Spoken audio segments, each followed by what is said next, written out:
నమస్తే ఫ్రెండ్స్, ఈరోజైతే మేము సీడ్ బాల్స్ తయారు చేస్తున్నాము. కొద్దిగా రెడ్ సాయిల్, కొద్దిగా వర్మీ కంపోస్ట్ అండి,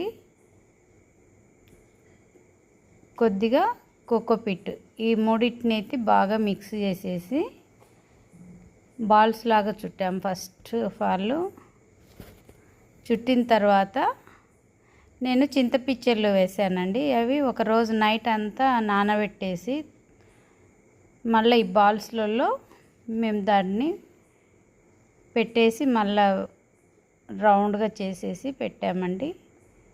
వీటన్నిటిని డ్రై కావడానికి 2 days ఉంచేసి ఈరోజు మేము వాటిని ఒక మ్యారేజ్ ఉంటే ఊరు వెళ్ళాము.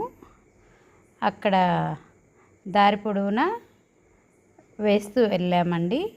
For this opportunity.